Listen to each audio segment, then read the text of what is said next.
ॐ सहनाववतु सहनौ भुनक्तु सह वीर्यं करवावहै तेजस्विनावधीतमस्तु मा विद्विषावहै। ॐ शान्तिः शान्तिः शान्तिः।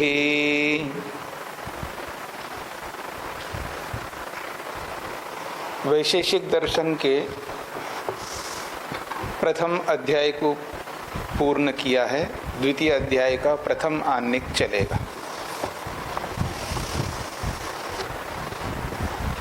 द्वितीयो अध्यायः तत्र प्रथमान्निकम्।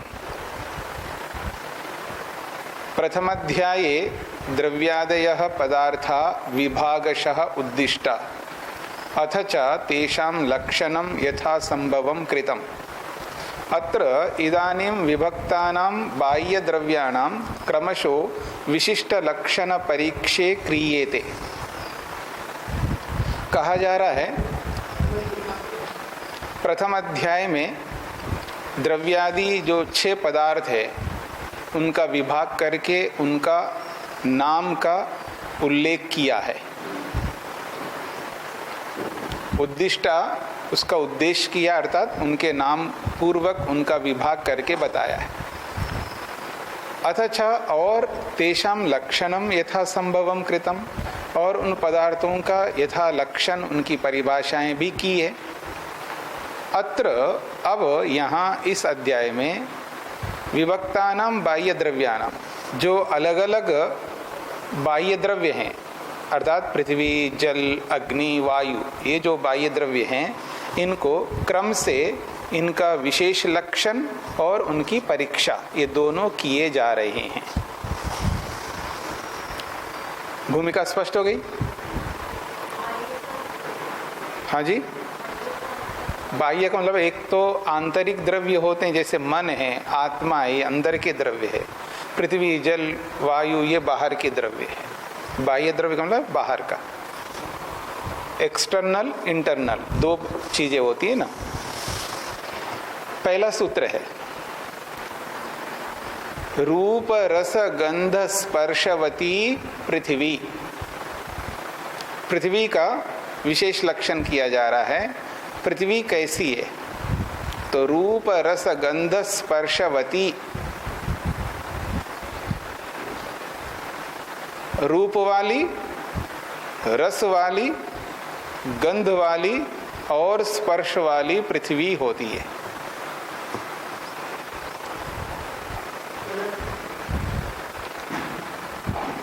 द्रव्येषु पृथ्वी खलु रूप रस गंध स्पर्शैर्गुणैर्लक्ष्यते सा ही तद्वती। द्रव्यों में 9 द्रव्यों में पृथ्वी जो है वो निश्चित रूप से रूप रस गंध और स्पर्श गुणों वाली है, या रूप रस गंध स्पर्श इन गुणों से जानी जाती है। क्यों? क्योंकि साही तद्वती, क्योंकि वह पृथ्वी उन गुणों वाली है।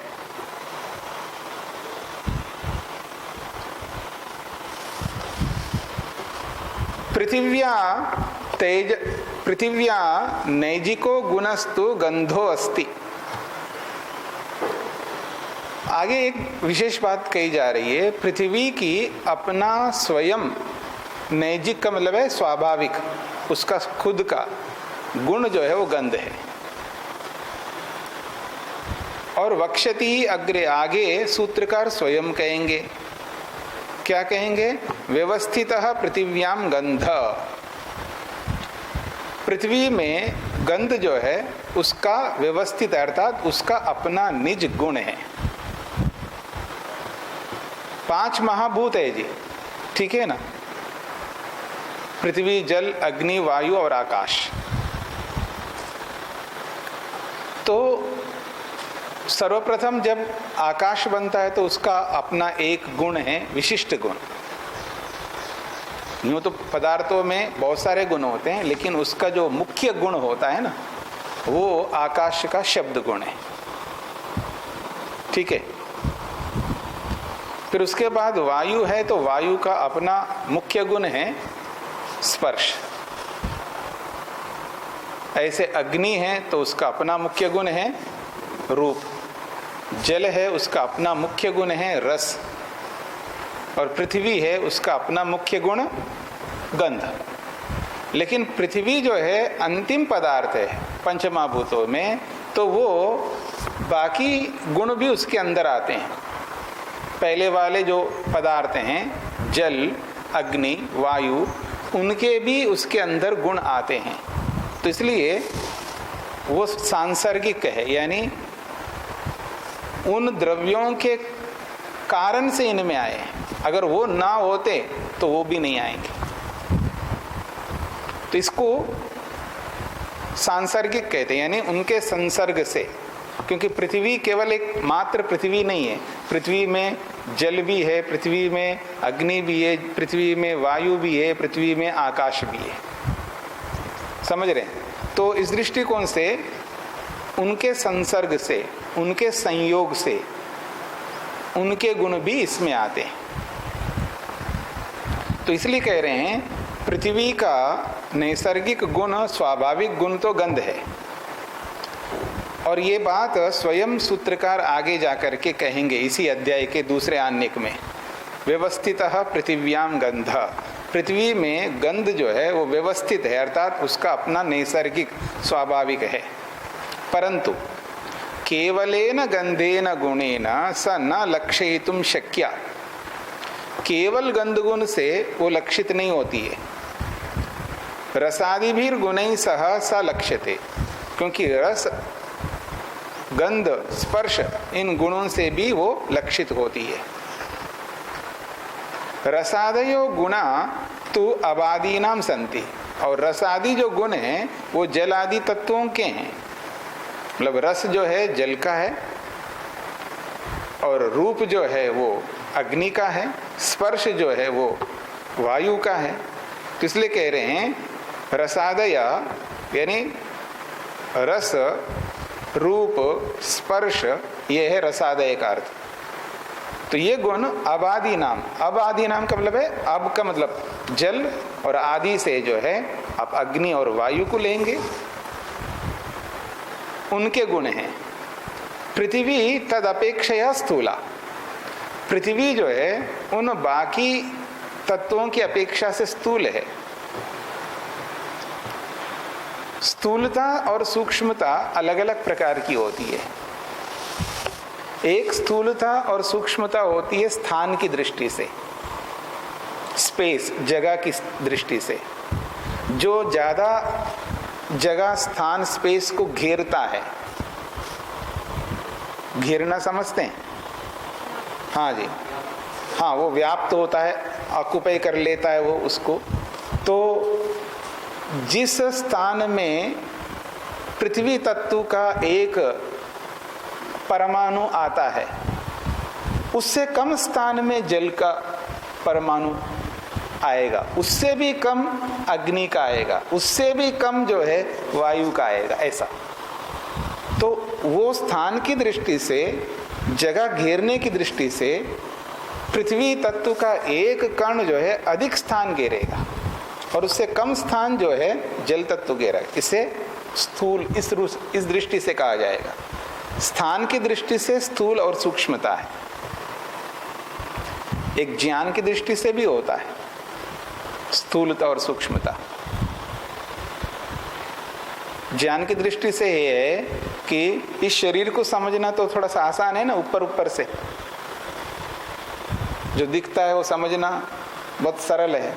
ज्ञान की दृष्टि से कोई भी समझ सकता है, देखो इसका नाक है, इसकी आंखें हैं, इसका ये है, इसका वो है, जो भी ऊपर से जो देखता है सबको पता लगता है, आसान है जानना।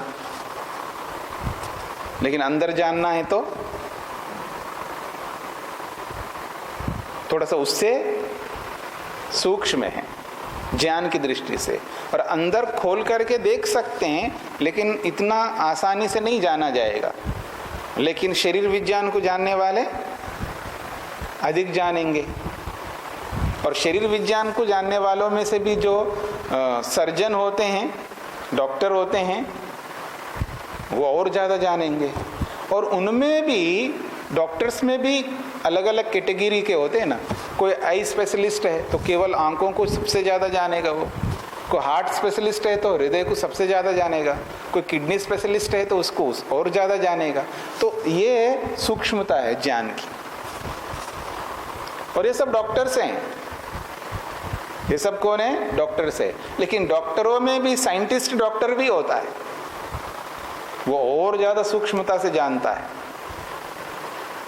समझ रहे हैं ना आप लोग? तो ये ज्ञान की दृष्टि से भी स्थूल और सूक्ष्मता होती है, और एक स्थान की दृष्टि से भी होता है। यहाँ स्थान की दृष्टि से स्थूल सूक्ष्मता है। तो यही कहा जा रहा है,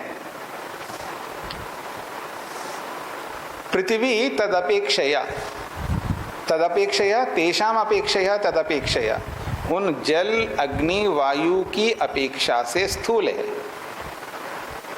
तेज पृथ्वी अपेक्षया सूक्ष्म, और वे यानी जल अग्नि और वायु, वे तीनों पृथ्वी की अपेक्षा से सूक्ष्म हैं।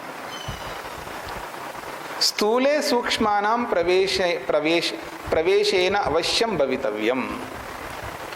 एक नियम है, स्थूल में सूक्ष्म पदार्थ प्रवेश कर लेते हैं। हाँ जी, एक काम करते हैं जी, 1 किलो का डिब्बा है, ठीक है, उस 1 किलो के डिब्बे में हम चने भर देते हैं जी। चने होते हैं ना, पूरा 1 किलो का डिब्बा, 1 किलो पूरा फुल टाइट भर दिया। अब बाकी थोड़ा 50 ग्राम डालो, इसमें नहीं आ सकता है। मतलब डिब्बा भी ऐसा बना दिया कि 1 किलो के लिए बिल्कुल पूरा टाइट हो गया, ऊपर तक आ गया और पैक हो गया, एयर टाइट कर दिया उसको। समझ गया? तो अब वो उसमें दूसरे चने नहीं आ सकते। लेकिन मैं एक काम करता हूँ, 50 ग्राम तिल डालना चाहूँगा, डाल पाऊँगा नहीं डाल पाऊँगा? डाल लूँगा, क्योंकि तिल जो है उस चने से सूक्ष्म है। तो वो चनों के बीच में जो जगह है वहाँ वो प्रवेश करके चला जाएगा। पर 50 ग्राम चना अतिरिक्त नहीं डाल सकता, क्योंकि उसके लिए जगह नहीं है। समझ रहे मेरी बात? अब उसमें और तिल डालना चाहूंगा तो नहीं आ पाएगा। और तिल डाल, क्योंकि तिल जो है जितना डाल सकते डाल दिया। इसका ये मतलब थोड़ा है कि आप 1 किलो तिल और डालो उसमें, ऐसे तो नहीं कर सकते। आधा किलो तिल और डालो, नहीं कर सकते। लेकिन मैं 50 ग्राम खसखस डाल सकता हूँ। खसखस समझते हैं? नहीं समझते हैं आप? समझ लेना, बता देंगे। भंडारी से पूछ लेना, वो बहुत छोटे छोटे होते हैं। खसखस होते नहीं होते हैं, और बहुत छोटे होते हैं, वो डाल सकते हैं आप, क्योंकि वो तिल से भी छोटे होते हैं, वो भी आ जाएंगे। लेकिन उससे भी सूक्ष्म और डालना है मेरे को। मैं आपको स्थूलता और सूक्ष्मता समझा रहा हूं, समझ रहे ना? पानी डालूं तो और अच्छी तरह चले जाएंगे।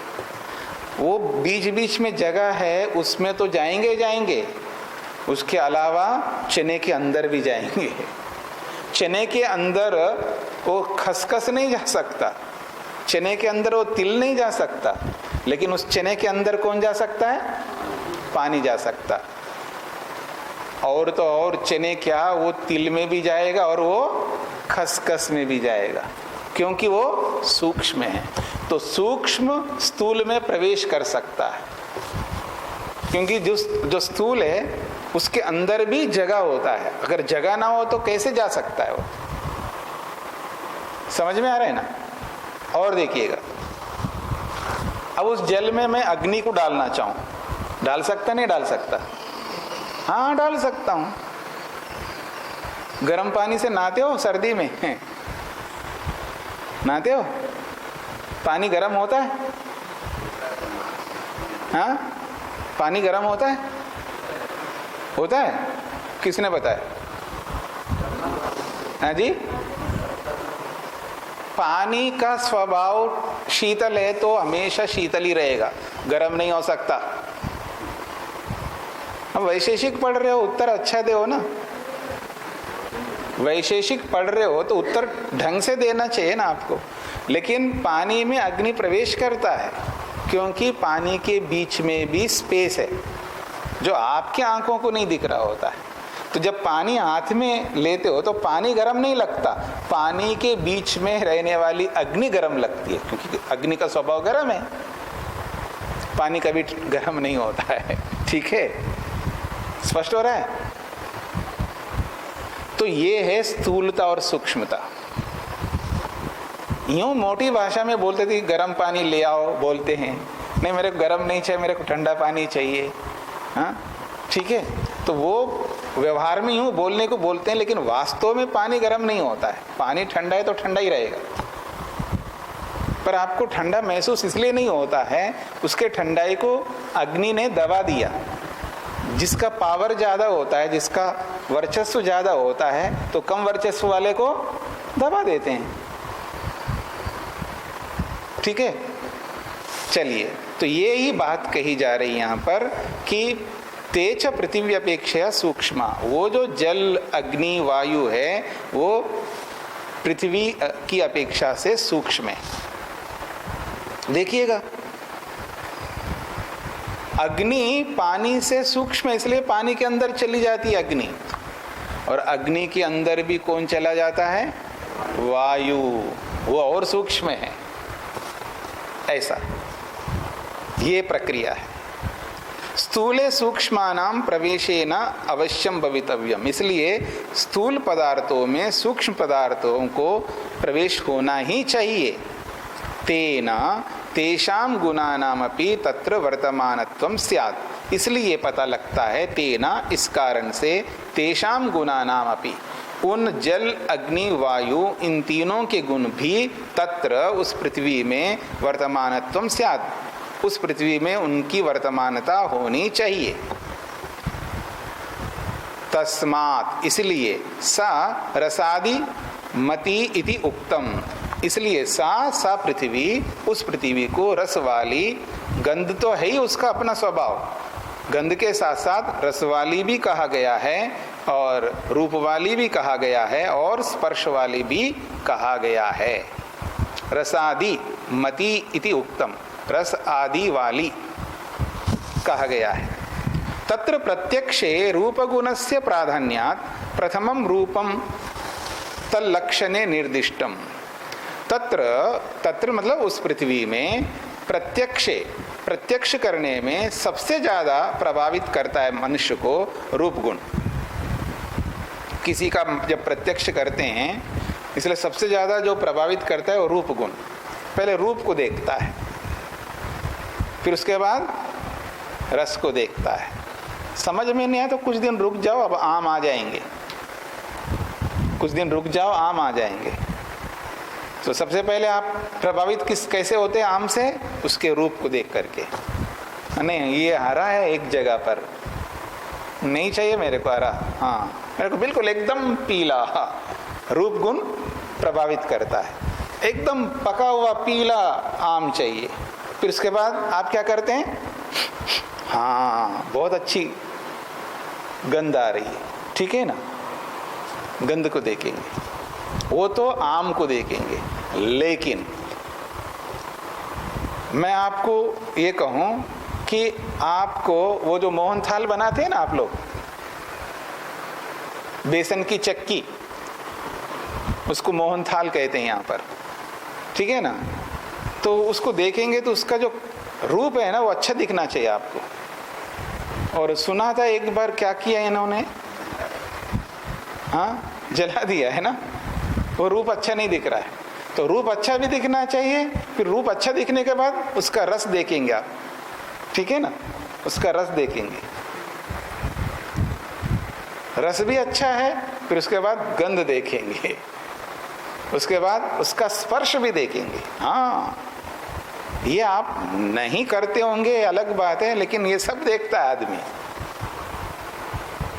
स्पर्श भी अच्छा हो, गंध भी अच्छा हो, रूप भी अच्छा हो, रस भी अच्छा हो, सब अच्छे हों। तो इसलिए कहा जब प्राथमिक प्रभाव पड़ता है रूप का, यही कहना चाह रहे हैं, तत्र प्रत्यक्ष रूप गुणस्य प्राधान्यात्। जिस किसी भी वस्तु का जब प्रत्यक्ष करते हैं तो उसमें रूप गुण की प्रधानता है, मुख्यता है, क्योंकि उसी को पहले हम दर्शन करते हैं। प्रथमम रूपम, पहले रूप को देखते हैं, तद लक्षणे निर्दिष्टम। इसलिए सूत्र के लक्षण करते समय, पृथ्वी का जो लक्षण कर रहे थे, पृथ्वी के लक्षण करते समय सबसे पहले रूप गुण को निर्देश किया है, रूप कहा है। पुनः तद अपेक्षया न्यून वृत्ति को अन्यपेक्षया च अधिक वृत्ति को रसः। रूप के बाद रस को इसलिए लिया है, रूप की अपेक्षा रस जो है न्यून वृत्तिक है, यानी रूप के बाद में रस पे जाते हैं हम लोग, समझ रहे ना, रूप के बाद रस में जाते हैं, इसलिए न्यून वृत्ति का, यानी कम प्रभाव, रूप से कम प्रभाव वाला है रस। और अन्य अपेक्षा च अधिक वृत्तः, मतलब गंध और स्पर्श की अपेक्षा से अधिक प्रभावी है, इसलिए उसको रस को पश्चात, यानी रस को जो है रूप के बाद में रखा है। स्पष्ट हो गया जी। और रस के पश्चात, रसः पश्चात गंधः, रस के बाद में गंध को रखा है, समझ रहे हैं ना, रस के बाद में गंध को रखा है। पुनः स्पर्शस्य अप्रत्यक्षत्वात् सर्व पश्चात तस्य उपादानम। और जो स्पर्श है वो अप्रत्यक्षत्वात् का मतलब यूं आंख से दिखने वाला नहीं है। स्पर्श जो है यूं आंख से नहीं दिखता, अप्रत्यक्ष यहाँ बोला है, लेकिन अप्रत्यक्ष मतलब नेत्र प्रत्यक्ष नहीं है। थोड़ा सा स्पर्श जो है यूं एकदम, जैसे रस तो फिर भी समझ में आता है आसानी से, और स्पर्श उसकी अपेक्षा से, गंध की अपेक्षा से थोड़ा सा दूर है, इसलिए अप्रत्यक्ष शब्द का ग्रहण किया है। सर्व पश्चात तस्य उपादानम, स्पर्श थोड़ा दूर का होता है, इसलिए उसको सबसे अंत में ग्रहण किया है। इसलिए जब हम लोग व्यवहार में बोलते हैं रूप रस गंध स्पर्श, ऐसा बोलते हैं। वैसे देखेंगे तो गंध है, फिर उसके बाद रस है, फिर उसके बाद रूप है, उसके बाद स्पर्श है, उसके बाद शब्द है। लेकिन बोलने को कैसे बोलते हैं? रूप रस गंध स्पर्श शब्द, ऐसा बोलते हैं। तो ये व्यवहार में जिससे ज्यादा प्रभावित होते हैं उसको पहला रखा जा रहा है। व्यवहार में सबसे ज्यादा प्रभावित रूप से होते हैं, उसके बाद रस से होते हैं, उसके बाद गंध से होते हैं, उसके बाद स्पर्श से होते हैं। हाँ, याद रखना, ये व्यवहार में ऐसा ही होता है। तो व्यवहारिक क्रम है ये, जो लोक में व्यवहार में जैसा हम प्रवृत्त होते हैं उस क्रम को ध्यान में रख करके ऐसा वर्णन किया है यहाँ पर।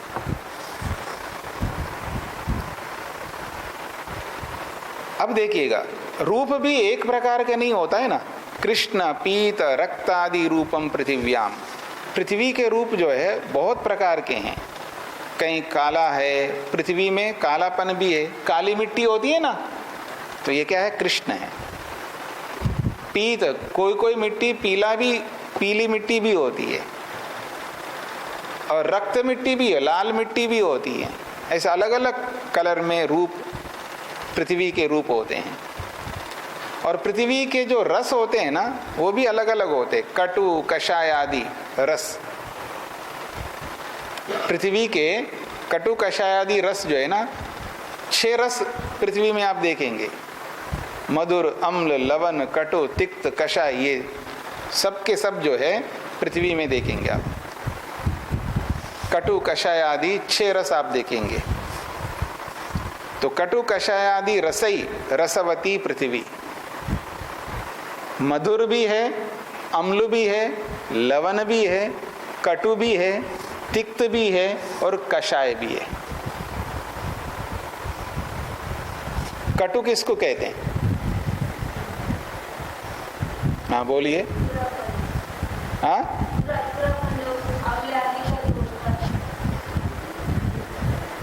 कटु का मतलब होता है तीखा। कटु का मतलब होता है तीखा, और तिक्त का मतलब होता है कड़वा। संस्कृत में कटु शब्द तीखे के अर्थ में आता है, और कटु का मतलब तीखा और तिक्त का मतलब कड़वा। हिंदी में कटु का मतलब कड़वा और तिक्त का मतलब तीखा। हिंदी में तो आप बोल सकते हो, लेकिन संस्कृत में विपरीत है। तो ये 6 रस जो है पृथ्वी में आपको मिलेंगे। हाँ जी,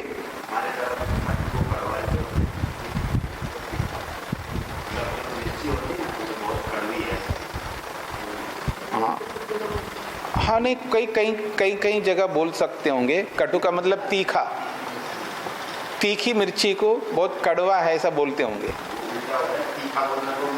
हाँ जी, कड़वी है ऐसा बोलते हैं। वो संस्कृतज्ञ होंगे वो लोग संस्कृत निष्ठ लोग होंगे। अच्छी बात है, चलिएगा। हाँ जी, कषाय का मतलब जैसे ये आप वॉलनट्स होते हैं ना, उसको जब आप खाते हैं तो उसका जो आपको वो फ्लेवर जो आ रहा है आपके कंठ में, गले को पकड़ने लगता है, ठीक है ना। अब ये जो काले जामुन आते हैं ना, काला जामुन क्या बोलते हैं उनको, जामुन जो होते हैं जो काले रंग के बरसात में आते हैं, तो उसको आप खाएंगे तो आपका कंठ को पकड़ता है। हाँ, ज़्यादा नहीं खा सकते हैं, गले को पकड़ता है, तो उसको कषाय कहते हैं। हाँ जी, आंवले में भी ऐसा होता है, ज़्यादा कच्चा होता है तब होता है। हाँ, पकने के बाद नहीं होता है। हाँ, अरड़ भी होता है। और कषाय जो है ये सभी दालों में भी होता है, वो आपको दिखता नहीं है, आपको कम प्रतीत होता है, लेकिन सभी दालें कषाय युक्त होते हैं। कम होता है उसमें कषाय, लेकिन ये अखरोट है या जामुन है, इसमें ज़्यादा आपको दिखाई देगा कषायपन। तो ये है कषाय, ठीक है जी। बाकी तो समझते हैं, मधुर तो समझते हैं, मीठा मधुर। अम्ल भी समझते हैं आप, जैसे आंवला अम्ल होता है, नींबू अम्ल होता है, मधुर अम्ल। लवण तो समझते हैं, रोज खाते हैं आप, मधुर अम्ल लवण। कटु का मतलब तीखा, ये भी समझते हैं। और तिक्त का मतलब ये भी समझते हैं, कड़वा। करेला खाते हो ना आप लोग, वो कड़वा होता है। हाँ, तो और कषाय तो अभी बता ही दिया। तो ये 6 रस होते हैं।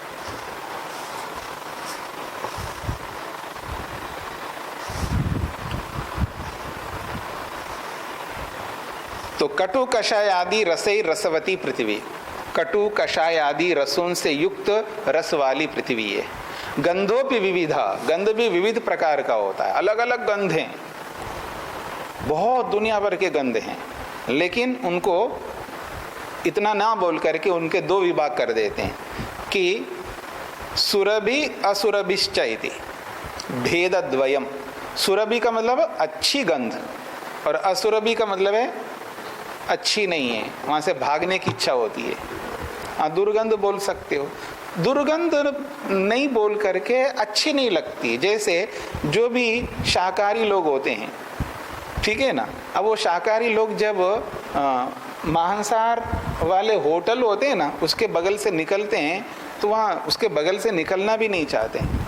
और कभी कभी हम जैसे लोगों को भी ये विदेशों में बहुत होता है, हम लोग क्या करते हैं, बस दौड़ जाते हैं वहाँ से, क्योंकि अधिकांश होटल वही होते हैं, वहाँ पर मांसाहार के ही होते हैं। तो जब उनको पकाते हैं और भूल से उनके किचन के पीछे से रास्ते में अगर आपको जाना पड़े, हे भगवान, बस पूछो मत, बहुत ज़्यादा होता है। तो अब उसको दुर्गंध नहीं कह सकते आप, लेकिन वो गंध अच्छी नहीं है, असुरभि हमारे लिए।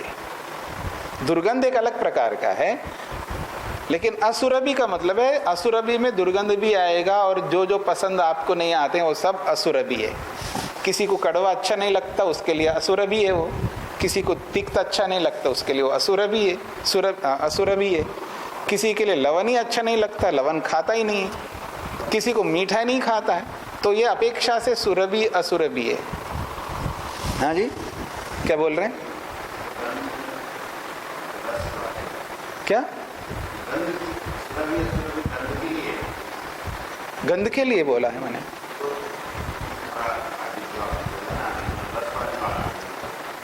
हाँ नहीं, रस का मतलब ऐसा है कि उनके भी गंध आते रहते हैं ना, अलग अलग गंध आती हैं उनके भी, क्योंकि पार्थिव पदार्थों में गंध तो होती है, ठीक है ना। वो गंध मान लो उसकी गंध अलग, उसका स्मेल अलग आने लगता है व्यक्ति को, ठीक है, उस स्मेल से भी वो दूर जाना चाहता है। तो सुरभि असुरभि दो प्रकार के गंध हैं, अच्छे और बुरे। मुख्यम गंधस्य, ये मुख्य भेद द्वयम मुख्यम, दो प्रकार के भेद है गंध के, बाकी अवान्तर भेद कितने ही कर सकते हैं। अब इत्र देखिएगा कितने प्रकार के होते हैं, हाँ। और आजकल तो जो लोग वो स्प्रे से करते हैं ना, कपड़ों में शरीर पे करते रहते हैं दुनिया भर के, और सुना है पुरुषों के अलग होते हैं और माताओं के अलग होते हैं। पर हमें परेशानी ज़्यादा तब होती है जब हम लिफ्ट में जाते हैं या फ्लाइट में बैठते हैं, अगल बगल में, हे भगवान, मेरे को तो बहुत मुश्किल होता है। जेंट्स के मतलब ऐसा नहीं कि जेंट्स के भी होते हैं, और कभी कभी ऐसा भी होता है, कई बार इधर भी लेडी बैठी है, इधर भी लेडी बैठी है, और बीच में हम बैठे हैं, तब तो और मुश्किल होता है। इसलिए जानबूझ करके हम आइल सीट लेते हैं कोने में। कभी ऐसा हो तो थोड़ा सा हो जाता है। कभी कभी कोई आकर के अभी मेरे को किसी ने आकर के कही, जी मेरे को खुद को बैठना आइल सीट। अरे भाई, हम तो खरीद करके ले रहे हैं उसको, क्योंकि आजकल सीट भी खरीदने पड़ते, टिकट खरीदना पड़ता है। पहले ऐसा नहीं होता था, पहले ऐसा नहीं होता था। आजकल कमर्शियल हो गए, सब लोग पैसे कमाने में लग गए सब लोग, तो टिकट अलग से खरीदना होता है और सीट भी अलग से खरीदना होता है। हाँ, टिकट अलग से खरीदना होता है और सीट भी अलग से खरीदना होता है। हाँ, अलग पैसा लगता है उसके लिए। तो अब वो लेडी पूछ रही है, अब मैं क्या कहूँगा, मैं ये थोड़ा कह सकता हूँ कि मैंने इस सीट को खरीदा है, मैं कैसे दूंगा। चलो जी बैठ जाओ ठीक है ना। ऐसा मतलब ऐसा अक्सर नहीं पूछते कोई, क्योंकि सबको पता है सब अपने अपने सीट खरीद करके बैठते हैं। लेकिन कोई कोई ऐसी होती है महिला, अब पता नहीं क्या है, अगर उनको ऐसा ही बैठना तो खुद खरीदती, लेकिन नहीं खरीदा, कम पैसे में खरीदता हो ना आदमी, फिर बीच में सीट में तो कम पैसे लगते हैं, तो अब वो कम पैसे में खरीद ले और अधिक पैसे वाले सीट चाह रही हैं। अब क्या करें हम। अरे सुन लो, विंडो सीट अलग होता है, आइल का मतलब है रास्ते वाला सीट। रास्ते वाला सीट में क्या होता है, हम जब चाहे तब उठ सकते हैं ना, और बीच में बैठे हैं और विंडो के पास में बैठेंगे तो दोनों को उठा करके उठना पड़ेगा, ठीक है ना। तो इस तरह का होता है। तो क्या कह रहा था मैं, कहाँ से कहाँ पहुँच गए। हाँ जी, हाँ, गंध वो जो भी लगाते हैं वो उनके बीच में अगर हम बैठे ना, बस मुश्किल हो जाता, क्योंकि हम लगाते नहीं इसलिए मुश्किल है। और जो उन गंधों से प्रेम करता होगा उसको तो बहुत अच्छा लगता होगा, खुद लगाए नहीं और दूसरों का लगा होगा आ रहा है उसको, पर हमको नहीं भाता है, तो इसलिए हमको परेशानी होती। कई बार हम उठ करके इधर उधर घूमते रहते हैं। क्या करें, लगातार तो बैठ नहीं सकते उस गंध के कारण से। तो गंध अलग अलग प्रकार की होती हैं, उसमें भी दुनिया भर के होते हैं, महंगे सस्ते, पता नहीं कितने कितने पैसे लगते हैं उनको, इसीलिए तो कमाते लगता है ऐसा। चलिए आगे बढ़े। गंधस्य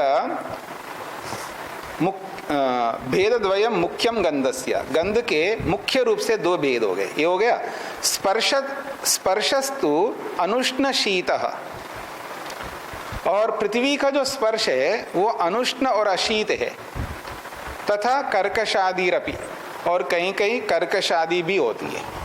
यानी उसका जो स्पर्श है, पृथ्वी का जो स्पर्श आप लेंगे ना तो आपको वो गर्म दिखेगा उसका स्पर्श, और ना ही शीतल दिखेगा, बीच का होता है, ना गर्म ना ठंडा। लेकिन कोई कोई पृथ्वी का स्पर्श कर्कश भी होता है, खुरदुरा, कर्कश, ये बहुत सारे होते हैं ना। कर्कश का मतलब होता है जैसे आप अपने जीभ को तालू के ऊपर लगा करके देखो, वहाँ का स्पर्श अलग होता है, समझ रहे ना। और मूर्धा में लगा के देखो, वहाँ का स्पर्श अलग होता है। तो एक तो खुरदरा खुरदरा स्पर्श होता है, और एक बहुत स्मूथ स्पर्श होता है, समझ रहे ना। ये जो टाइल्स होते हैं ना, उसका स्पर्श कैसा होता है, चिकना सा होता है, बहुत स्मूथ होता है। और जो ये जो कोटा स्टोन होता है ना, उसका स्पर्श एक अलग प्रकार का होता है। स्मूथ तो दिखेगा देखने में, लेकिन उसको पकड़ करके देखो तो उसका स्पर्श अलग होगा, ठीक है ना। और ग्रेनाइट देखते हैं ना, जैसे ग्रेनाइट लगा है, ग्रेनाइट के ऊपर तो आपको स्मूथ दिखेगा और नीचे की तरफ देखेंगे तो खुरदरा खुरदरा दिखेगा। टाइल्स का भी ऐसे दिखेगा, नीचे की तरफ खुरदरा दिखेगा। तो ये स्पर्श अलग अलग होते हैं। सूक्ष्म द्रव्याणाम तत्र समावेशात तद्गुणैर गुणवत्वात् रूपादिमति पृथ्वी लक्ष्यते। तो कहते हैं सूक्ष्म द्रव्याणाम, ये जो सूक्ष्म द्रव्य है यानी जल अग्नि वायु, ये जो सूक्ष्म द्रव्य है, तत्र उस पृथ्वी में समावेशात, उस पृथ्वी में संयुक्त होने के कारण से, तद्गुणै गुणवत्वात्, उन गुणों से पृथ्वी गुण वाली होने से, रूपादिमति पृथ्वी, रूप रस गंध स्पर्श वाली पृथ्वी है, ऐसा लक्षित होता है या जाना जाता है। न अन्य गुणा संख्यादयो लक्षणे विद्यन्ते। बाकी जो गुण हैं वो कोई भेद को प्राप्त नहीं होते हैं, वो सब एक जैसे, जैसे संख्या है, पृथकत्व है और बहुत सारे गुण होते हैं ना, ये मुख्य गुणों को यहाँ पर प्रस्तुत किया है। बाकी संख्यादि गुण तो सबके साथ जुड़ेंगे।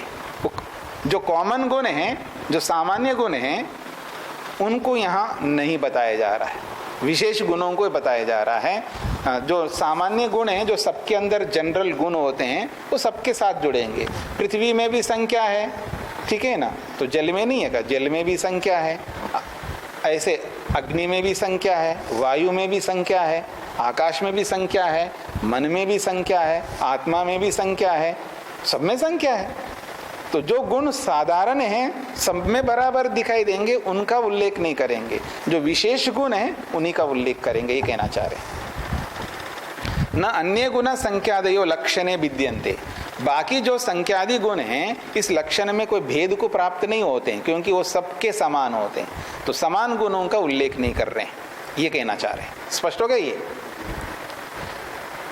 रूप रस स्पर्शवत्य आपो द्रवाः स्निग्धाः। अब जल का स्वरूप बताया जा रहा है। जल कैसा होता है? आपः, आपः कहते हैं जल को। रूप रस स्पर्शवत्यः आपः द्रवाः स्निग्धाः। देखना यहाँ पर सब जगह बहुवचन दिखाई दे रहा है, क्योंकि आपा शब्द बहुवचनांत है और स्त्रीलिंग भी है। कुछ शब्द होते हैं जो नित्य बहुवचनांत होते हैं, उसमें एक वचन द्विवचन नहीं दिखेंगे, जैसे आपः, दारा, वर्षा, ऐसे बहुत सारे शब्द हैं जो नित्य बहुवचनांत होते हैं। कुछ शब्द होते हैं जो नित्य द्विवचनांत होते हैं। जो शब्द, कुछ शब्द होते हैं नित्य द्विवचनांत होते हैं, कुछ शब्द ऐसे होते हैं एक वचनांत होते हैं, ऐसे अलग अलग होते हैं। स्पष्ट हो गया जी? नहीं, बहुवचनांत बता रहा हूं। बहुवचनांत शब्द का उदाहरण दिया, मैं ये नहीं कहा कि वो स्त्रीलिंग होता है। बहुवचनांत शब्द बहुवचनांत नित्य बहुवचनांत होते हैं। तो कहिए, कहा रूप रस स्पर्शवत्यः आपः। आपः जल है, रूप रस स्पर्श वाला है आपः। द्रवाह और द्रव वाला जल है और स्निग्ध वाला जल है, क्योंकि द्रवाह भी बहुवचन है, स्निग्धा भी बहुवचन है, क्योंकि आपा बहुवचनांत है। तो विशेषण भी बहुवचन में होंगे। विशेष्य का जैसा वचन होता है वैसे विशेषण का होता है। तो रूप रस स्पर्शवत्यः आपः। जल रूप वाला है, रस वाला है, स्पर्श वाला है, द्रव वाला है। द्रव कहते हैं तरल, लिक्विड, और स्निग्ध का मतलब है चिकना। ये सब जल के गुण हैं। कहते हैं आपा कलु रूप रस स्पर्शई गुणई युक्ताः। जल जो है रूप रस स्पर्श गुणों से युक्त है। अच्छा, एक बात ये भी समझना है जो पृथ्वी का रूप है वो अलग प्रकार का होगा। यद्यपि अग्नि से रूप आया है पृथ्वी में, लेकिन वो रूप अलग प्रकार का होगा। अब जल में भी रूप है, पृथ्वी जैसा रूप नहीं होगा, वो बिल्कुल अलग प्रकार का होगा। ठीक है, ऐसे ही जो रस आया है पृथ्वी में वो रस अलग प्रकार का होगा। जल का रस अलग प्रकार, जल से आया है वो रस, लेकिन अलग प्रकार का होगा। इसलिए जल अग्नि वायु के संयोग से आने वाले गुण होते हुए भी वो कुछ अलग टाइप के होंगे पृथ्वी में। समझ रहे ना? मतलब जैसा जल का रस होगा वैसा ही रस इसमें होगा, ऐसा नहीं होगा।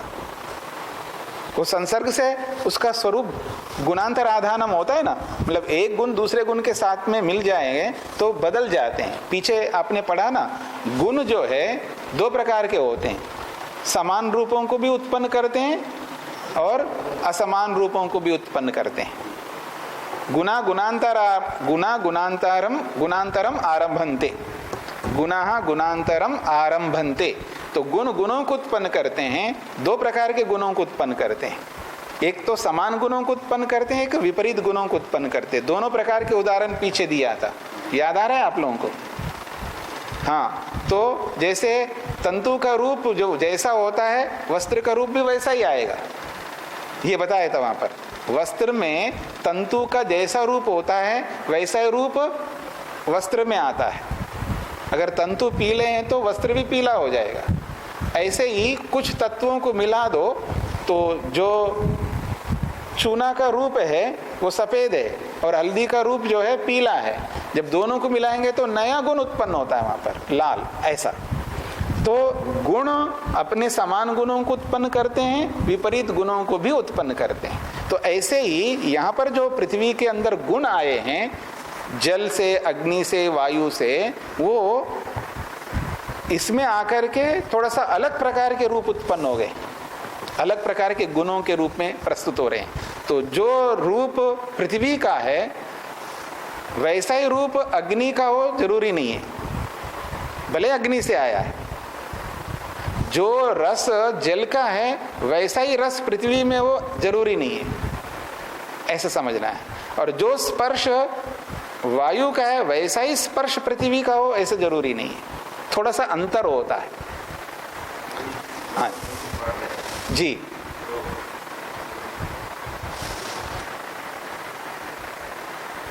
ओम नमस्ते स्वामी जी। ये जो पृथ्वी और जल आदि हम पढ़ रहे हैं तो ये मूल स्थूलभूत होते हुए वो हैं जो हमारे लिए दृष्टिगोचर नहीं होते। हमको जो मिट्टी या जल दिखाई देता है वो तो इनके भी मिश्रित रूप हैं ऐसा में।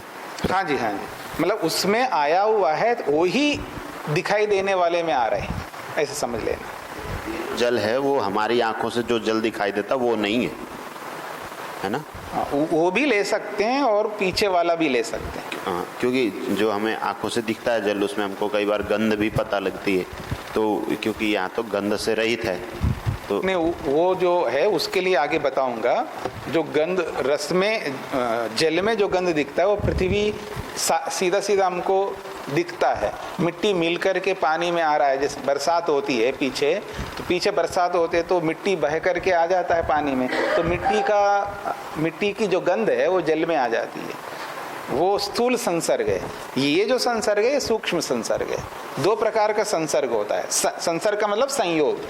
एक तो सूक्ष्म तत्वों का संयोग होता है, उस संयोग से ये गुण आ रहे हैं, यहाँ बताया जा रहा है।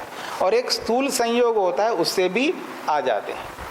तो यहाँ स्थूल संयोग को भी ले सकते हो, सूक्ष्म संयोग को भी ले सकते हैं, जहाँ जैसा लागू होता है।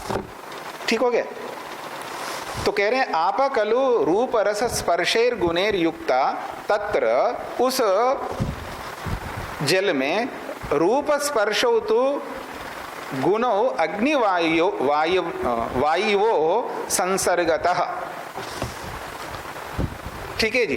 तो कह रहे हैं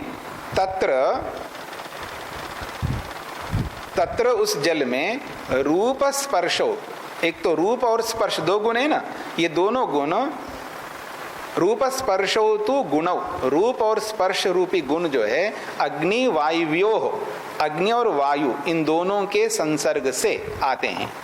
ताभ्याम अविनाभावाद अपाम उपलब्धे, ताभ्याम, ताभ्याम का मतलब है अग्नि और वायु, अग्नि और वायु ये दोनों ही अविनाभाव रूप से अपाम उपलब्धे, जल में उपलब्ध होने से। गंधोपि गुणा कदाचित आसु प्रतिभाति, आपकी बात बताई जा रही है यहाँ पर। गंध गुण भी कदाचित कभी कभी बरसात के समय में अथवा और कोई ऐसा विशेष प्रसंग आए तब आसु प्रतिभाति।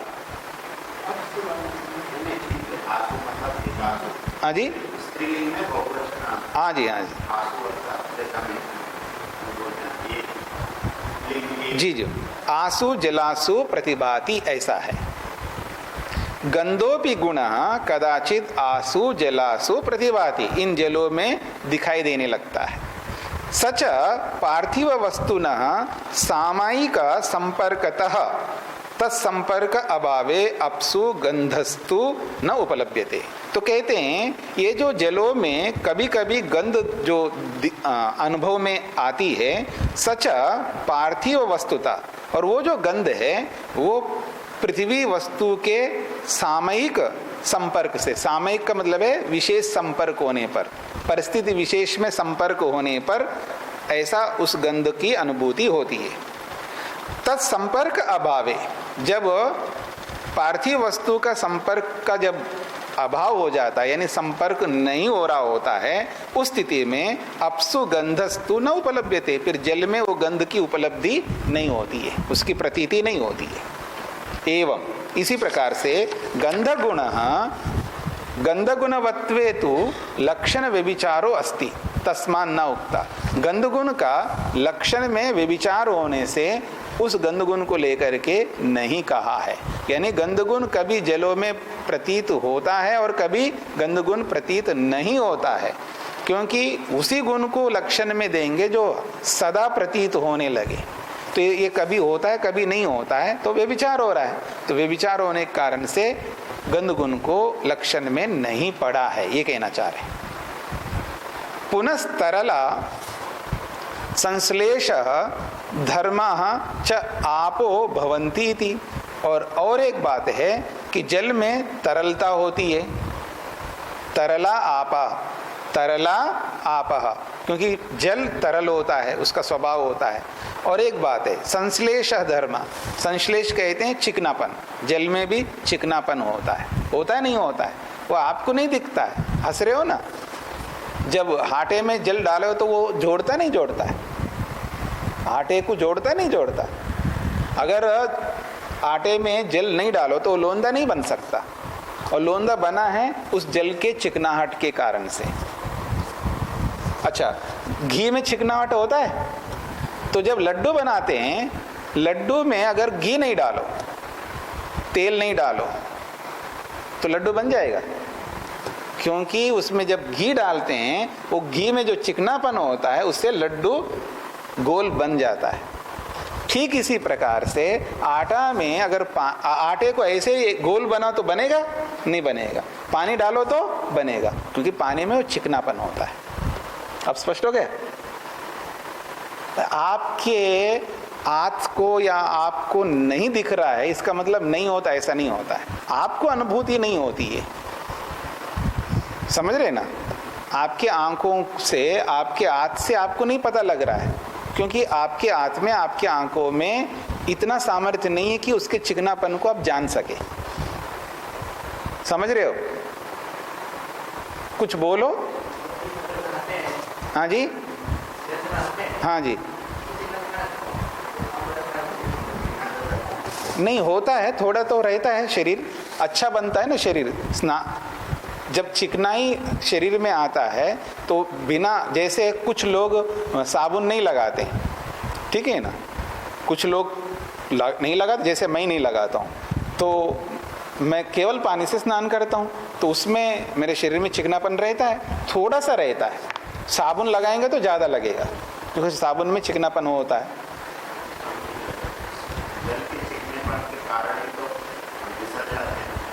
वो एक अलग बात है, वो एक अलग बात है। लेकिन होता है, वो आपके आंखों, आपके हाथ में पता नहीं लगता है। तेल ले लो हाथ में, घी ले लो हाथ में, तब तो एकदम दिखाई देगा, आपको दिखाई देगा ना। उसमें ज्यादा होता है, जहाँ चिकनापन कम होता है तो वो प्रतीत नहीं होता है, अनुभव में नहीं आता है। इसका ये अर्थ नहीं होता वो नहीं होता है, ठीक है, होता है, मात्रा कम होती है। हाँ जी। ओ नमस्ते स्वामी जी। जल में द्रवत्व भी उसका स्वाभाविक गुण है। हाँ जी। और शीतलता भी उसका स्वाभाविक गुण है। हाँ जी। तो मेरा ये प्रश्न है कि ऐसा वैज्ञानिक लोग बताते हैं कि यदि सूर्य की पृथ्वी से दूरी बढ़ जाए जी, तो जितना जल है वो जम जाएगा, उस ऊष्मा के अभाव में बर्फ बन जाएगा। तो उसका स्वाभाविक गुण तो द्रवत्व है, फिर वो बर्फ क्यों? नहीं तो दूसरे पदार्थों के संयोग भी तो साथ काम करता है ना। अब वैज्ञानिकों का अलग प्रकार का सिद्धांत होता है, यहाँ का अलग प्रकार का सिद्धांत है। उसका स्वाभाविक गुण है, लेकिन उसके स्वाभाविक गुण को हम आप ये कहना चाह रहे हैं कि अगर फ्रिज में हम फ्रीज़र में पानी रखेंगे तो क्या होता है, जम जाता है। तो अगर टेम्परेचर कम कर देंगे, बहुत ज़्यादा कम करेंगे, तो उसका स्वाभाविक गुण जो तरलता है वो प्रभावी नहीं रहता है, तो दूसरे के प्रभाव से वो फिर जम जाएगा। जब अधिक शक्तिमान वस्तु आ जाए तो उसका स्वभाव जो है ना दब जाएगा ना, तो उसका स्वभाव आ जाएगा, ऐसा समझ लीजिएगा। जल का की शीतलता तो उसका स्वाभाविक गुण है, पर मतलब फ्रिज वाला हम छोड़ देते हैं, अप्राकृतिक छोड़। प्राकृतिक में जब जल जमेगा सूर्य तो से, अप्राकृतिक को प्राकृतिक के अनुसार ही तो अप्राकृत बनता है। वो है, मतलब और किसी का भी ऐसा गुण है जो जल में कोई इतना शीतल बना रहा है जिससे वो जम रहा है, सूर्य की गर्मी नहीं मिल रही, और कहाँ से? हाँ, तो मैं कह ही रहा हूँ ना, दूसरे पदार्थ भी उसमें सहयोग करते हैं, दूसरे पदार्थ भी संयोग करते हैं ना। ये तो संसर्ग है ना, ये स्थूल पदार्थों के संसर्ग से ऐसा दिखता है, लेकिन उसका स्वाभाविक गुण है जो मूल पृथ्वी का, जो मूल जल का जो स्वाभाविक वो शीतल ही रहेगा, उसको कोई प्रभावित नहीं करेगा, द्रवत्व को कोई प्रभावित नहीं करेगा मूल का।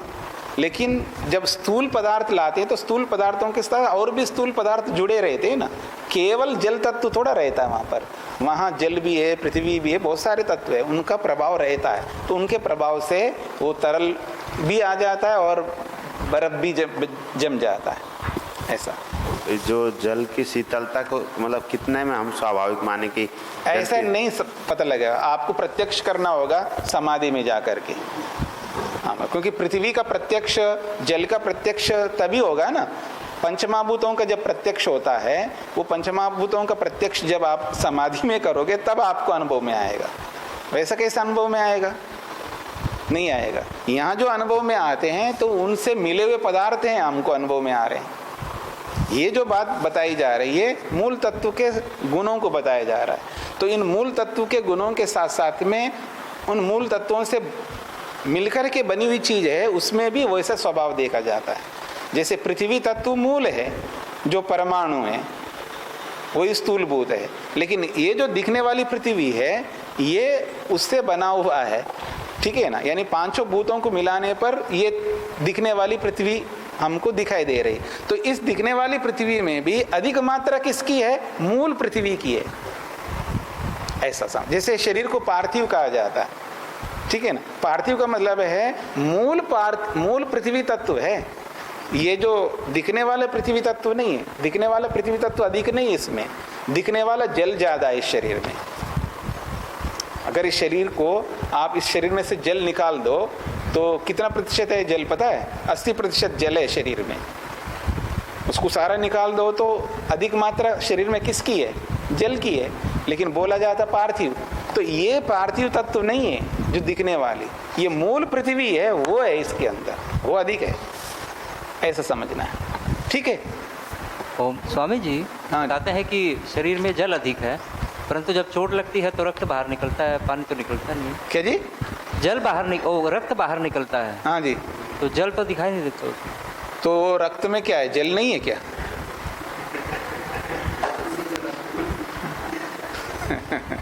जल में, रक्त में जल भी तो है ना। हाँ, तो बस मतलब जो आपको रक्त दिख रहा है वो जल ही है। जल का वो मॉडिफाई रूप है, मतलब परिवर्तित रूप है वो। ठीक है, चलिए। तेजो रूप स्पर्शवत, तेज तीसरा तत्व है अग्नि, वो रूप और स्पर्श वाला है। अग्नि जो है रूप स्पर्श वाली है, या तेज रूप स्पर्श वाला है। रूप स्पर्शवान अग्नि द्रव्यम, रूप स्पर्शवान अग्निर द्रव्यम, तो रूप स्पर्श वाला अग्नि द्रव्य है। अग्नो रूप स्पर्शो गुणो भवतः, अग्नि में रूप और स्पर्श ये दो गुण होते हैं। स्पर्शस्तु गुणो अग्नो लक्ष्यते, स्पर्शस्तु गुणो अग्नो लक्ष्यते वायोर योगेन।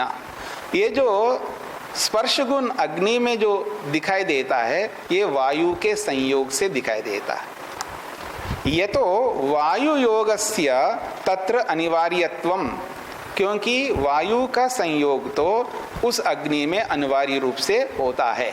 तद अपेक्षया वायोः सूक्ष्म्यात्, क्योंकि तद अपेक्षया उस अग्नि की अपेक्षा से वायु सूक्ष्म होने से।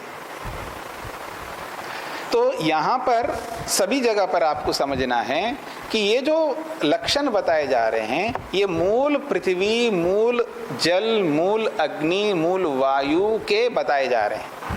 लेकिन उन्हीं जैसे ये जो हमको दिखने, आंखों से दिखने वाली जो चीजें हैं, यानी इंद्रियों से जो दिखने वाली चीज है, वो उनको भी पृथ्वी जल अग्नि वायु बोल देते हैं, क्योंकि उनके गुण सबसे ज्यादा अधिक उसमें दिखते हैं। पृथ्वी में पृथ्वी, मूल पृथ्वी के तत्व ज्यादा है, जल में मूल जल के तत्व ज्यादा है, अग्नि में मूल अग्नि तत्व ज्यादा है, वायु में मूल वायु तत्व ज्यादा है।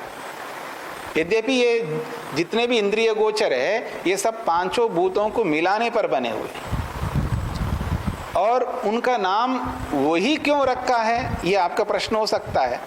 तो ठीक है, जो अधिक मात्रा में जिसमें होता है तो उसका नाम रखा जाता है। एक ही वस्तु के जैसे ईश्वर को भी ईश्वर कहते हैं और मनुष्य को भी ईश्वर कहते हैं, परमात्मा को भी सूर्य कहते हैं और इस सूर्य को भी सूर्य कहते हैं, परमात्मा को भी इंद्र कहते हैं और इस इंद्र को भी इंद्र कहते हैं। इस इंद्र का मतलब विद्युत को, ठीक है ना।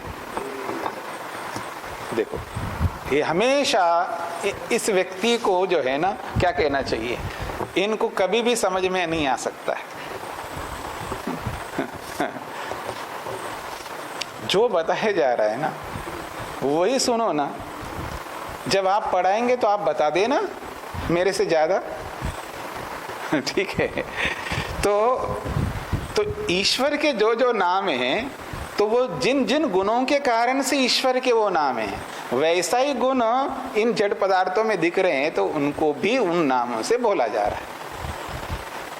ठीक है ना, इसलिए ईश्वर के मुख्य नाम है वो, यानी ईश्वर के वास्तव में ईश्वर के नाम है। ईश्वर में ऐसे गुण हैं इसलिए ईश्वर के ऐसे नाम है। ईश्वर पहला है, ये पहले हैं। पहला कौन है? ईश्वर है। ईश्वर का तो पहले से ये नाम है, बाद में आया ये, इसलिए इनको बाद में रखा गया इनका नाम। तो वैसा ही गुण मिलने के कारण से इनको भी वैसा नाम रखा है। तो सूर्य नाम पहले से ईश्वर का है और पृथ्वी मतलब सूर्य बाद में बन करके आया इसलिए उसको बाद में दिया गया। तो संसार के जितने भी नाम हैं वो बाद में आते हैं, पहले ईश्वर के नाम है वो, ऐसा समझ लेना चाहिए। चलें आगे। स्पर्शवान वायु, वायु स्पर्श वाला है या स्पर्श वाली है यूं कह सकते, क्योंकि वायु पुल्लिंग में है संस्कृत में और हिंदी में स्त्रीलिंग में बोलते हैं, इसलिए ये समस्या होती है। तो वायु स्पर्शवान है या वायु स्पर्श वाली है, कुछ भी बोल सकते आप। कहते हैं वायु स्पर्शो गुणो भवति, वायु में स्पर्श गुण होता है। वायु न दृष्टिपथम आगच्छति, वायु जो है आंखों से दिखाई नहीं देती है। यदा वायु वाति, जब वायु बहने लगती है, तदा स्पर्शस्तु तस्य त्वगिंद्रिये न गृह्यते, पर उस वायु का स्पर्श जो है त्वचा इंद्रिय से अनुभव में आता है। और वायु का जो स्पर्श है वो अनुष्ण अशीत कहा जाता है। वायु का स्पर्श न गर्म होता है न ठंडा होता है, लेकिन जब वायु में जो बहने वाली वायु है उस वायु में जब अग्नि जुड़ जाती है तो हमको गर्म दिखाई देता है। जब सूर्य की जो तपता हुआ जो सूर्य की जो किरणें हैं वो वायु में मिल जाते हैं तो फिर वो वायु जो है हमको गर्म दिखने लगती है गर्मियों में, और सर्दियों में जो है ठंडा दिखने लगता है। ऐसा जल की मात्रा दिखे। अब देखिएगा, अगर इस वायु को पंचभूत वाली वायु मानते हैं यदि आप, तो इसका मतलब इस वायु में कौन मिल रहा है? अग्नि मिल रही है, जल मिल रहा है। तो ये वायु सूक्ष्म है या वो जल सूक्ष्म है जो इसमें मिल रहा है? समझ रहे हैं आप लोग मेरी बात को? वो अग्नि सूक्ष्म है या वायु सूक्ष्म है? जो वायु में अग्नि मिल रही है अग्नि सूक्ष्म हो जाएगी। इसलिए ये वायु जो हमको जो अनुभव में आती है ये पंचभूत वाली वायु नहीं है। इस समझ में आ रहा है ना आप लोग? हाँ जी, 5 महाभूतों को मिलाने से ये बनी है। ये जो धरती दिख रही है ये 5 भूतों को मिलाने पर ये धरती बनी है। 5 महाभूतों को मिलाने पर ये दिखने वाला जल बना है। 5 महाभूतों को मिलाने पर ये दिखने वाली अग्नि बनी है। 5 महाभूतों को मिलाने पर ये वायु जो हमको स्पर्श में अनुभव में होता है वो बना। ऐसा है। हाँ जी, शीत अलग नहीं, वो पानी का ही गुण है।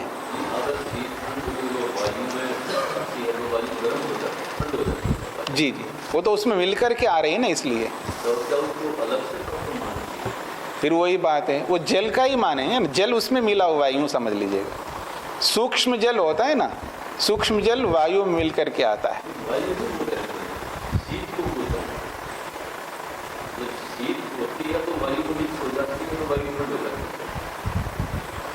तो वो शीत जो है वो पानी है, सूक्ष्म पानी है। वो शीत का मतलब है सूक्ष्म पानी, ऐसा समझ लीजिए।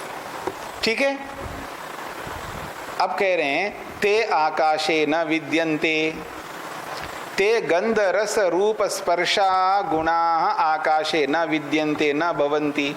ये जो 4 गुण हैं वो आकाश में नहीं होते हैं, बस आकाश का यही लक्षण है।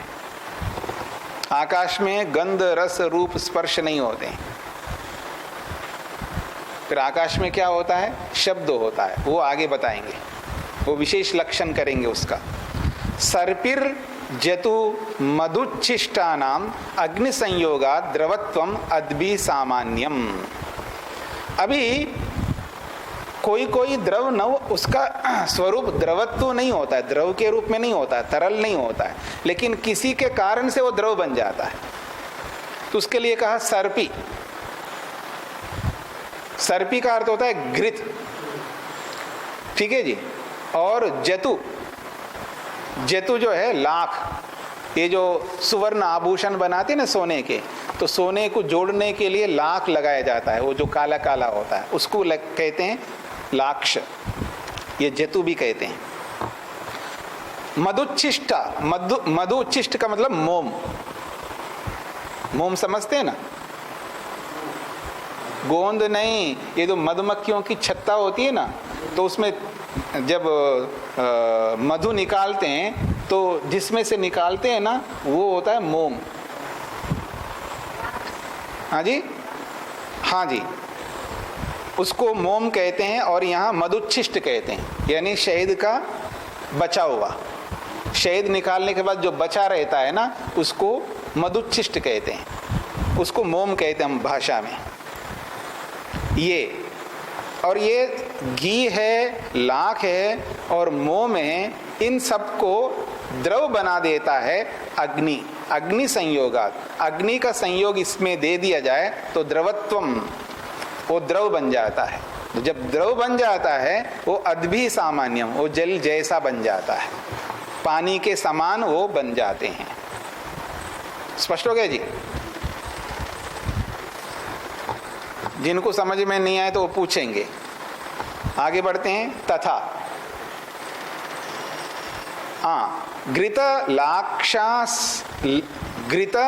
लाक्षासिक्थानाम पार्थिव वस्तूनाम, घी है, लाक्ष यानी लाख है, और आसिक्त कहते हैं, मोम है, ये सब पार्थिव वस्तु हैं। इन पार्थिव वस्तुओं का अग्नि संयोगात, अग्नि के साथ संयोग करने से, आग्नेय तापात, अग्नि के ताप से, गर्मी से, द्रवी भावः, द्रव तरल हो जाता है। असांसिद्धिको भवति इति, ये स्वाभाविक नहीं है, ये सांसिद्धिक कहते हैं स्वाभाविक, और असांसिद्धिक का मतलब है किसी के कारण से, किसी निमित्त से वो द्रवत्व को प्राप्त होता है। और अद्भि सह सामान्यम सादृश्यमस्ति, और ये जल के साथ इनकी समानता है, इन तत्वों की। इतना ही नहीं, त्रपु, सीसा, लोह, रजत, सुवर्णानाम अग्नि संयोगात द्रवत्वम अद्भि सामान्यम। त्रपु रांगा होता है ना, सीसा, सीसा का मतलब सीसा होता है, हाँ लीड कह सकते हो। लोहा होता है यानी आयरन, और जतु रजत, हाँ रजत है, लोह के बाद रजत है चांदी, सुवर्ण का मतलब सोना। इन सब को त्रपु, सीसा, लोहा, रजत, सुवर्ण, इन सब को अग्नि के साथ संयुक्त कर देने से द्रवत्वम, इनमें भी द्रवत्व आ जाता है, ये भी तरल हो जाते हैं। और ये अद्भि समानम, ये अद्भि के साथ, जल के साथ इनकी समानता है। रंग, सीस, लोह, रजत, सुवर्णादि नाम धातु नाम, ये सब धातु हैं। इन सब धातुओं को तेजस पदार्था नाम, ये सब तेजस पदार्थ कहलाते हैं।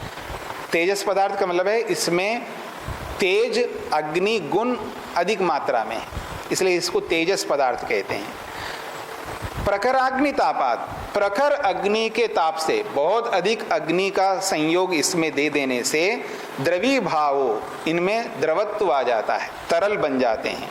और ये तरलत्व असांसिद्धि का बहुत ही, ये अस्वाभाविक होता है। अद्भि सह सामान्यम साध्यम अस्ति, ये जल के साथ इनकी समानता है, ये कहा जा रहा है। ठीक हो गया। विषाणी, ककुदमान, प्रांते वालधि, स्नास्नावान, गोत्वे दृष्टम लिंगम, स्पर्शश्च वायोः, न च दृष्टानाम स्पर्शा इति अदृष्ट लिंगो वायुः। इन तीन सूत्रों में एक वाक्यता है। विषाणी कहते हैं विशेष प्रकार के सींग, ककुदमान कहते हैं जो पीठ के ऊपर गुम्मत की तरह उठा हुआ रहता है ना, हाँ अब जो भी बोलो, जो गाय के ऊपर, बैल के ऊपर जो ऊपर उठा हुआ जो मांस का होता है ना, उसको ककुद कहते हैं, ठीक है ना। प्रांतीय वालधि कहते हैं जो उसका जो पूंछ होता है, पूंछ के किनारे पर एक गुच्छा सा होता है, तो प्रांतीय का मतलब है पूंछ के अंत, प्रांत कहते हैं अंतिम भाग, और वालधि कहते हैं गुच्छे को। तो पूंछ के जो सबसे नीचे का जो भाग होता है वो गुच्छे से युक्त होता है, बहुत ज्यादा बाल होते हैं।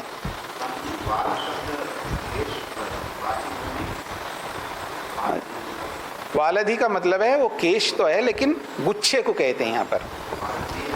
सासनावान कहते हैं गल कंबल को, यानी जो गाय के गले के नीचे जो एक कंबल की तरह फैला हुआ मांस का रहता है ना, उसको गल कंबल कहते हैं, संस्कृत में सासना कहते हैं। ये सब के सब विशेष प्रकार के सींग, एक प्रकार के ककुद, और ये बालों का गुच्छा और सासना, ये सब जो है ये सब स्वभाव है गाय के। इन सारे स्वभावों से पता लगता है ये गाय है, इसके अंदर गोत्व है। तो गोत्वे दृष्टम लिंगम, गोत्व को समझने के लिए प्रत्यक्ष चिन्ह है। गायपन को समझने के ये प्रत्यक्ष स्वभाव है। स्पर्शश्च वायु, और वायु को समझने के लिए लिंग क्या है? स्पर्श है।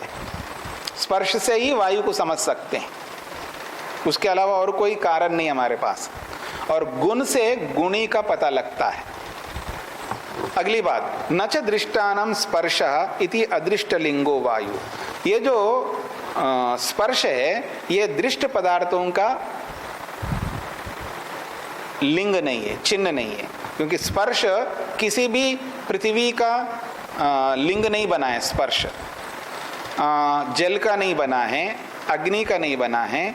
तो ये न च दृष्टानाम स्पर्श इति अदृष्ट लिंगो वायु, ये स्पर्श जो है पृथ्वी जल अग्नि वायु का अपना स्वाभाविक गुण नहीं है, इसलिए अदृष्ट न दिखाई देने वाले वायु का ही ये लिंग है स्पर्श, ये कहना चाहते हैं।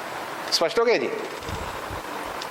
एतेषां त्रयाणां सूत्राणां एकवाक्यता अस्ति तस्मात् सह एव व्याख्यायन्ते, इन तीनों सूत्रों में एक रूपता है, इसलिए इन तीनों सूत्रों को एक साथ व्याख्या करते हैं। तो विषानी को समझा रहे हैं, विशिष्ट विषाणवान, विशेष रूप से सींग है, यानी विशिष्ट सींगों वाली गाय है। आप देखेंगे ना, विशिष्ट सींग को समझना हो, जाओ उधर गौशाला में, ये जो गिर नस्ल की गाय है ना, उनके सींगों को देखो, कितने बड़े बड़े विशेष प्रकार के सींग होते हैं। सबके होते हैं गायों में, किसी में कम होते हैं, किसी में ज्यादा होते हैं, लेकिन वो विशेष प्रकार के दिखते हैं, अलग प्रकार के दिखते हैं। प्रशस्त श्रृंगवान, विशिष्ट विषाणवान को खोला है प्रशस्त श्रृंगवान, यानी बहुत ही उत्कृष्ट सींगों वाली होती है। प्रशस्त स्कंध मांस पिंडवान, विशेष रूप से उसका जो कंधा होता है, मांस का पिंड, उसका जो कंधा होता है ऊपर की ओर उठा हुआ, वो विशेष मांस पिंड वाला है वो। पुच्छाग्रे, प्रशस्त वालधानवान, पुच्छाग्रे, पूंछ के अग्रभाग में नीचे की ओर प्रशस्त वालधानवान, यानी विशेष गुच्छा, बालों का विशेष गुच्छा होता है। प्रशस्त गल कंबलवान, और विशेष रूप से उसका जो गर्दन के नीचे जो लटका हुआ जो मांस का जो होता है, वो कंबल के समान लटका रहता है, विशेष रूप से लटका रहता है।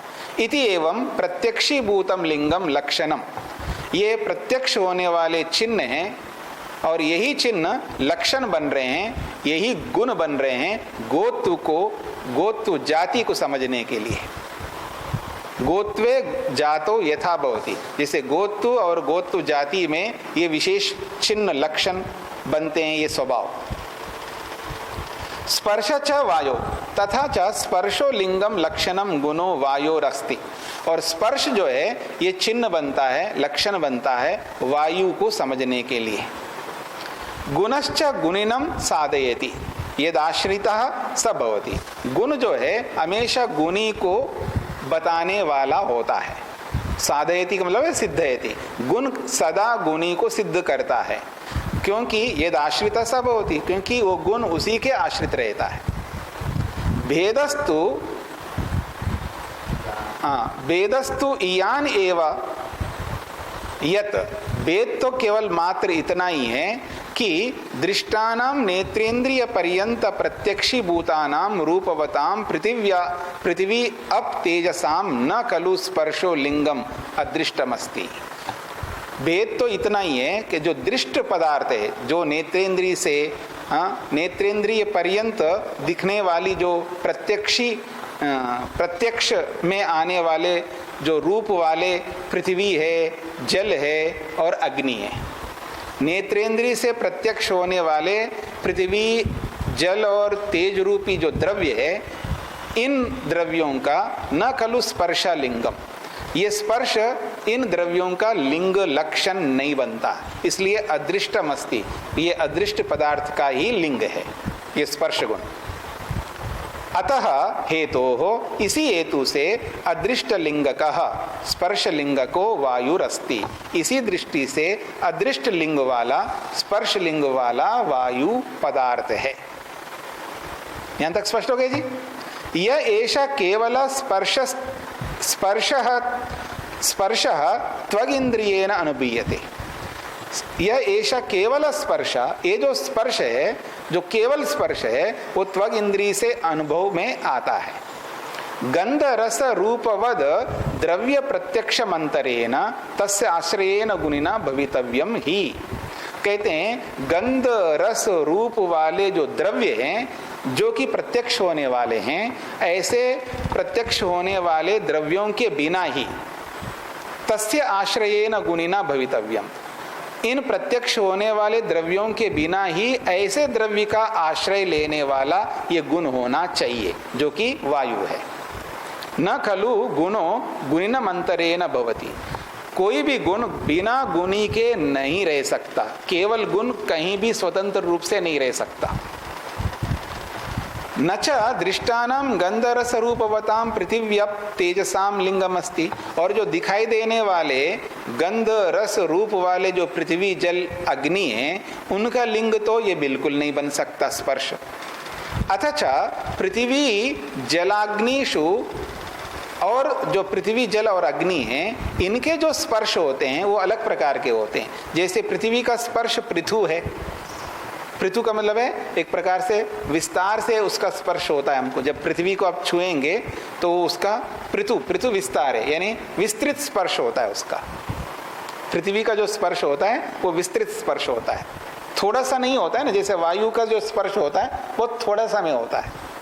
पृथ्वी का स्पर्श देखेंगे तो विस्तार से होगा और थोड़ा सा उसका स्पर्श खुरदरा सा होगा।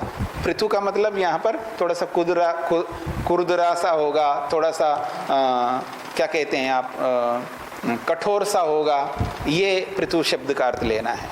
और शीतोष्ण, और जल का स्पर्श शीत होता है और वायु अग्नि का स्पर्श उष्ण होता है।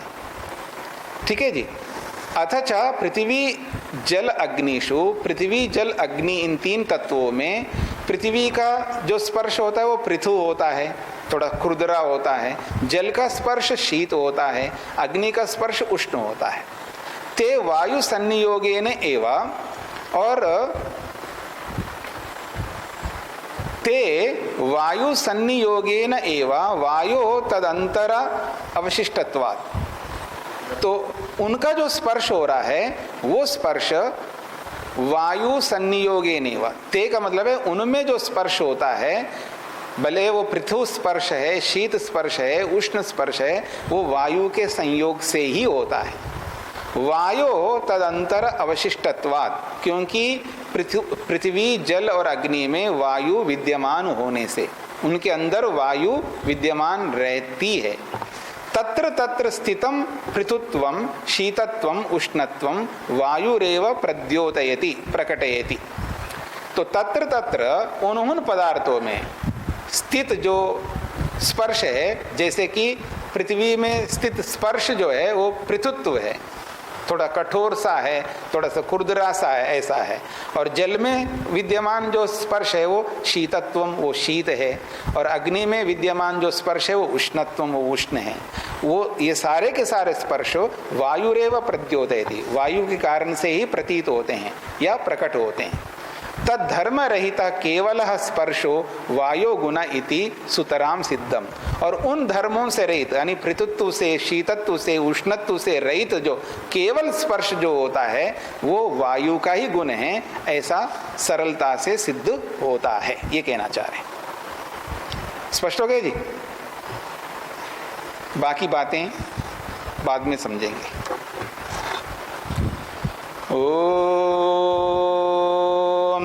शांति शांति शांति।